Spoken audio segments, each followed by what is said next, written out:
Business owners are on tenterhooks as they await the president's address tonight. Adjusted level 4 has had a terrible impact on many businesses. As if that's not enough, the rampant looting and violent unrest in parts of KwaZulu-Natal and Gauteng have added to their problems. So let's now get a sense of how business will have or has been coping with all of this. Busi, Sibeko, economist and researcher at the Institute for Economic Justice, joins me now for this conversation. Busi, thank you so much for your time this evening. I mean, things are not looking too good for South Africa, especially where economic recovery is concerned. We were on an upward trajectory. It was all positive, and then we had the looting, the riots that we saw, setting us back about 50 billion rand or so. The state of our economy in your perspective? Yeah, absolutely. I mean, our economy has been really devastated by the COVID pandemic, and this has been exacerbated by the fact that the 500 billion, which was promised last year, was not fully utilized in the way that it should have been. We estimate that only about 1% of the 500 billion has actually been utilized, and so we've been advocating for further emergency rescue measures to be implemented, particularly to respond to level 4 lockdown. But we've been advocating for extension of measures as the crisis itself continues. I mean, we've seen that unemployment has reached an all-time high. At 43.2% expanded definition. This is the highest that the quarterly labor force survey has actually ever recorded since 2008. We know, of course, that a lot of companies' turnovers are low. We know that investment is low and so forth. So really our economy is not doing well, and more people have gone hungry in the first quarter of this quarter of the year, and people are really becoming desperate. Yeah, I mean, let's talk a little bit about the desperation of people at present, Busi. So we're sitting with inequality, which has been exacerbated in the South African context. Government keeps speaking about inclusive economic growth. But how can inclusive economic growth be achieved if we're, number one, not addressing those fundamental issues of inequality, addressing economic injustice that many people have had to endure, particularly black people and that such? Are we just sweeping matters under the carpet and hoping that nothing will happen in the long run?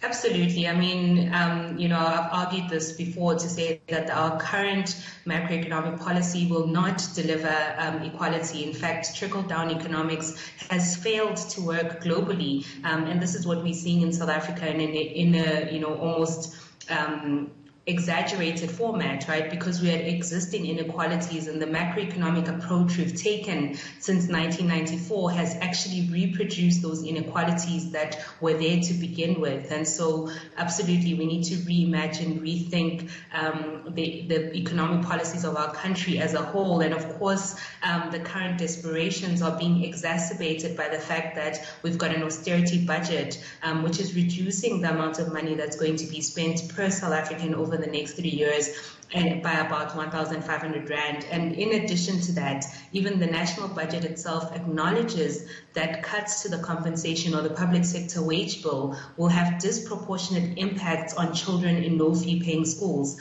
So we've got an economic policy or fiscal policy that acknowledges that it has distributional impacts that are unequal along the society, and so these are exacerbating the current issues that we see in our economy. Busi, our macroeconomic policy, does it allow for the rich to continue getting richer and for the poor to continue getting poor as things stand? Absolutely. I mean, that's where we are currently, right?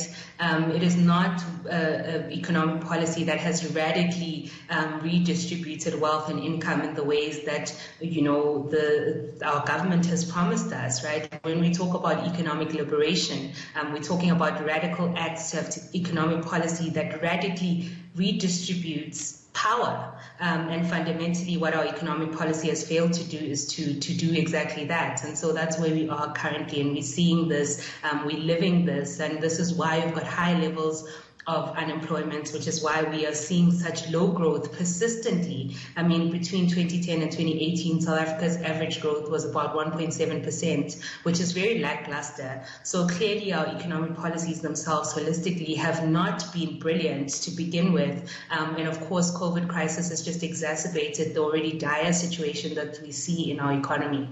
Put yourself in the president's shoes, Busi. What should he be doing?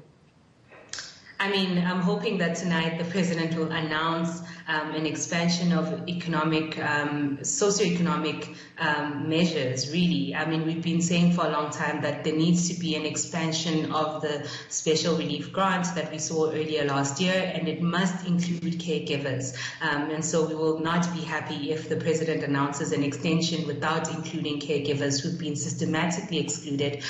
We want an expansion of the temporary employment relief scheme. It is critical that we support workers and wages during this period. We also want to see some targeted responses and relief measures for businesses, right? There are businesses that have been systematically or their revenue has been undermined by the crisis, and so we expect that. But also we want government to invest more in the public employment stimulus plan. We've seen that it has worked quite well over the last year, and we can see that there's high unemployment, so it's important that government steps in and continues to provision that service in terms of job employment in our economy. So there are many measures that we've said, including increased support to the early childhood development sector, which is critical for our care economy in our country, especially as essential workers continue to go to work. So yeah, there are a number of measures that we put forward and continuously put forward to support business, workers and households. And so I hope today that whatever is announced is accompanied by these socioeconomic relief measures, which are critical. Busi Sibeko, economist and researcher at the Institute for Economic Justice, thank you so much for your time. We'll leave it there for now.